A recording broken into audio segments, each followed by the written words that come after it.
Welcome to our podcast. Today, we'll be delving into a fascinating topic that bridges history, religion, and altered states of consciousness. We're going to explore the role psychedelics may have played in the formation of the ancient Vedic texts of India. This episode promises to be enlightening and thought-provoking, so stay tuned. To understand the potential connection between psychedelics and the Vedic texts, we first need to understand what these texts are. The Vedas are a collection of ancient sacred texts that form the foundation of Hinduism. Composed in Sanskrit, these texts date back to around 1500 BCE. They are divided into four main categories: the Rigveda, the Samaveda, the Yajurveda, and the Atharvaveda. The Vedas cover a wide range of topics, from hymns and rituals to philosophy and cosmology. They are among the oldest religious texts in existence and have greatly influenced the spiritual and cultural history of India. The use of psychedelics in ancient cultures is well documented. Across the globe, various civilizations have employed psychoactive substances for religious, medicinal, and recreational purposes. Examples include the use of peyote in Native American rituals and ayahuasca in South American shamanism. In the context of the Vedic texts, the most often cited psychedelic is Soma, a mysterious substance referenced frequently in the Rigveda. Soma was considered both a god and a ritual drink that bestowed immortality and divine insight.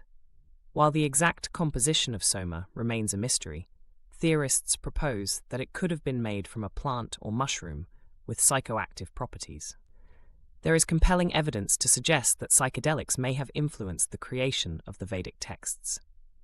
Linguistic analyses of the Rigveda's hymns reveal descriptions of altered states of consciousness, visions, and mystical experiences that are commonly associated with the effects of psychedelics. Furthermore, some scholars argue that the spiritual insights and profound philosophical concepts found in the Vedas could be the result of psychedelic experiences.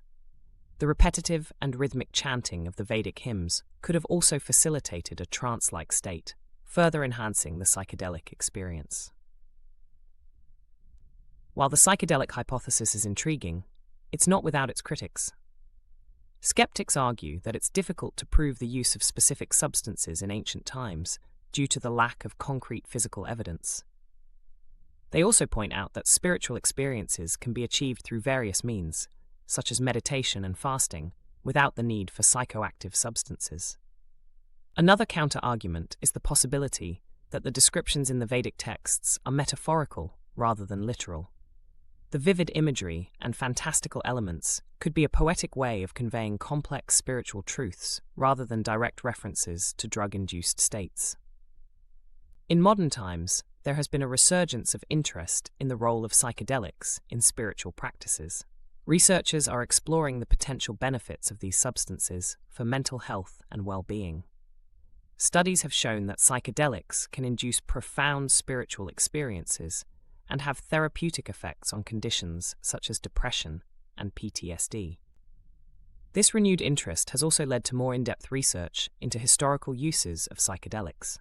By studying ancient texts like the Vedas, scholars hope to gain a better understanding of how these substances were used in the past and their potential applications in the present and future. As we've seen, the possibility that psychedelics played a role in the formation of the ancient Vedic texts is a captivating and complex subject. While there is evidence to support this hypothesis, it remains a topic of ongoing debate and research. Whether or not psychedelics were used, the Vedas continue to be a rich source of spiritual wisdom and cultural heritage. Thank you for joining us on this exploration of history, spirituality, and altered states of consciousness. Until next time, stay curious and keep exploring.